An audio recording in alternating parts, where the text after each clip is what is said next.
Okay, so we're going to talk a little bit about bracing today. And one of the things I see that people do incorrectly when they take in air, when they squat or deadlift, is they breathe into their chest. So if I tell someone to take in a big gulp of air, normally the first thing they'll do is they'll take that air into their chest and take a big breath. And if you notice when he does that, his chest rises up. What we're going to try to do is work on bracing the belly and then pulling air into the belly as opposed to the chest. When you take air into your chest, you open up your abs. It's called reverse scissor. So you can't really flex those abs and keep yourself tight. So what we want to think about is pulling the rib cage down to the hips. It's not really a crunch of the stomach muscles, but you're drawing the rib cage down, just like as if someone was going to drop a heavy weight on your back and you were bracing for that. So you pull your rib cage down, push all the air out to start. Once he does that, and he gets that super tight, almost like you're getting ready for someone to hit you, then he's going to start sucking air into his belly. And that's going to help when he gets the belt on, and we'll show you that, how to push out against the sides and the back of the belt. So he's pushing the rib cage down and then filling his belly full of air, okay? So the next part, we'll put the belt on and we'll show you how to do that. So now, when you put the belt on, what you don't want to do is put it on so tight that it's actually sucking your belly in. Again, that's not going to let you be able to use those abs against the belt. So he puts it on maybe a notch looser than what most people think they should, okay? Gives him just a little bit of room. Again, he's going to brace the belly by pushing the rib cage down to his hips, and then he's going to push all the air out and then suck it into his belly as much as possible. When he does that, he's focusing first on pushing out against the belt in the front, and then he's going to think about blowing air out against the sides, and then finally against the back of the belt. That sounds like it's an odd thing to do or that it doesn't work that way, but if you really focus on it and touching the belt all the way around, you'll feel it. So you'll add that air in and try to touch the belt in all positions all the way around the belt. That's going to give you a super tight core for when we start putting weight on the bar. Okay, today we're going to talk about the box squat. So what I see happen a lot of times on videos, even with high-level athletes, is they're doing this squat incorrectly. They tend to look at it as just a point to touch with their butts to come up, as opposed to an actual box squat where we're training muscle groups in a different way. And like I said, I'm seeing it more and more even with high-level athletes who really, if they're going to be doing box squats, should be doing them correctly and aren't. But we're going to give you a little rundown on how to do a box squat correctly today and some of the errors we see with it. So first we're going to start off with shoes. A lot of you tend to wear Olympic weightlifting shoes, and that's great for your back squat if you can handle the Olympic shoes. I prefer barefoot or Chuck Taylor, but when we're definitely doing box squats, we definitely want to go with some kind of flat-soled shoe, a minimal shoe. Chuck Taylors work great. Notice they're very flat. What they also allow you to do is there's no curved bottom, so it allows you to push out against the sides of the shoe. Okay, so when you're pushing out against the ground to the sides, you can actually feel the ground either side of it. So like I said, a Chuck Taylor or even barefoot is the best way to go. So let's talk a little bit about setup and foot placement. When you're doing your normal squat, your feet might be about shoulder width apart, give or take, okay? But with the box squat, what we're going to talk about is getting a much wider foot. So if you notice, Zac's feet are lined up with the rig, okay? So that's much wider than he would normally squat. And I want you to kind of exaggerate this a little bit when we do our box squats.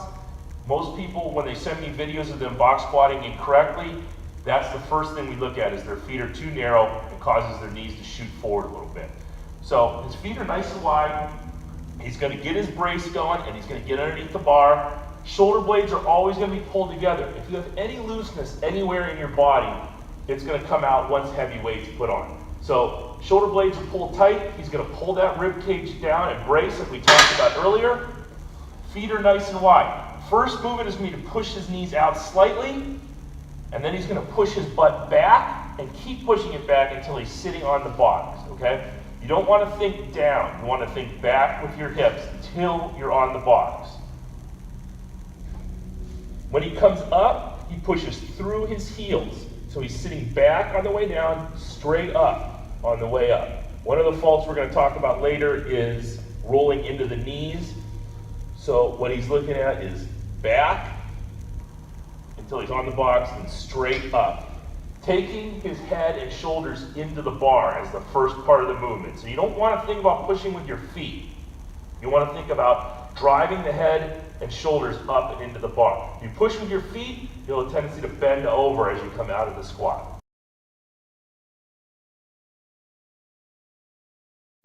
Okay, so a few common mistakes with the box squat that we see with pretty much everyone who starts box squatting. One of the first things we'll see is feet too narrow. So I understand that you're trying to build, for a lot of you, an Olympic style narrow stance or moderately narrow stance squat. That's fine, but when we box squat, we're going to squat wide to build the muscles that'll actually build the squat, okay? So foot placement is really important and needs to be as wide as possible. That is going to allow you to sit on a parallel box and still push your knees out. So one of the major problems we see is people keeping their feet too narrow and shooting their knees forward as they squat. So as he sits down, you notice his knees are traveling ahead of his toes. That puts all the pressure on the quads as opposed to the hamstrings and glutes where we want it. Okay? The correction for that is just to move his feet out wider. Now when he sits back and into the heels where we want it, okay? Good.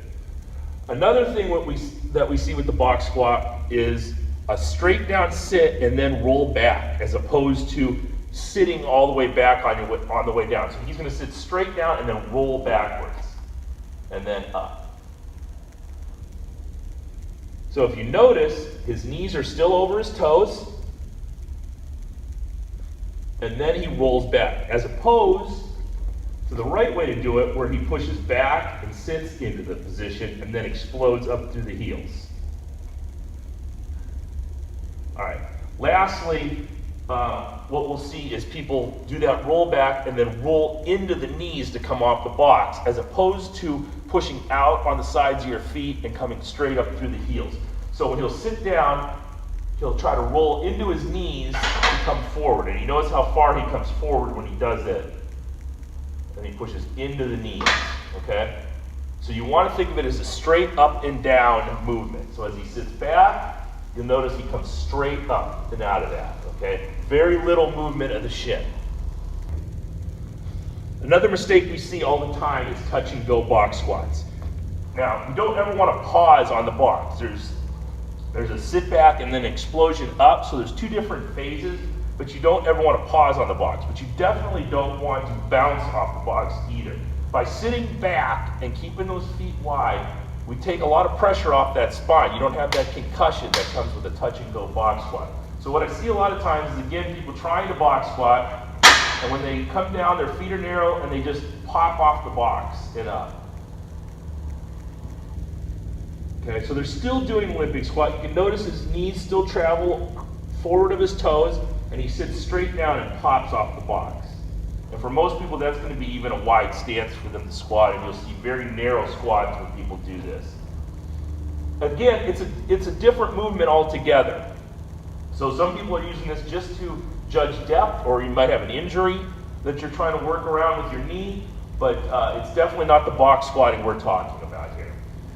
Finally, when we look at people who are squatting with the box, a lot of times they're going to try to go too low and their mobility isn't ready for that yet. So when we get out here, if he starts to come down and he's like falling the last few inches of the box, okay, you'll see this a lot. So people are good there, and then they'll fall that last couple inches, or as they get closer to the box, they'll shoot their knees forward to their toes again. So he's doing well, and then he starts moving into and you notice when that happens, his knees move forward to the toes again. Simply just add some height to the box, okay? This is not a judged powerlifting meet, so add some of these rubber mats or a bumper plate or something to raise that box up a little bit until they're mobile enough and strong enough to hit those positions, and just slowly take mats out. Okay, so one of the things we're going to talk about now is shin angle and sitting back. So when Zac sets up, his feet are going to be nice and wide, like we talked about earlier. And I want you to keep close attention to his shin angle when he sits on the box. So one of the faults we see with people is that they tend to keep their knees pushing forward almost like an Olympic squat. We are trying to put as much pressure on his back, glutes, and hamstrings as possible, and less on the quads and the knees. So when he sits back, you can see his knees are behind his toes as he sits down. Okay? So when I look at him from the side, and I set up that bar at his heel, and he sits back, his knees should be behind that bar. Okay? And that's pretty extreme. Good. So one more thing we're looking at is when he comes off the box, I want to see him push directly through his heel. So if I set the bar in front of his shins as he squats, he shouldn't touch that bar as he comes up. So he sits back and comes straight up. Notice that shin angle and how he pushes through his heels to come up. Okay? That's been box squatting. I hope this helps everybody. If you have any questions about box squatting or anything in general, don't be afraid to shoot us a message at refinedsavagelife@gmail.com. And thanks for listening. Also, go to refinedsavage.com. Check out these cool big gym tees. Front just says Refined Savage. The back's got big gym back there. So go get them before we're out of stock.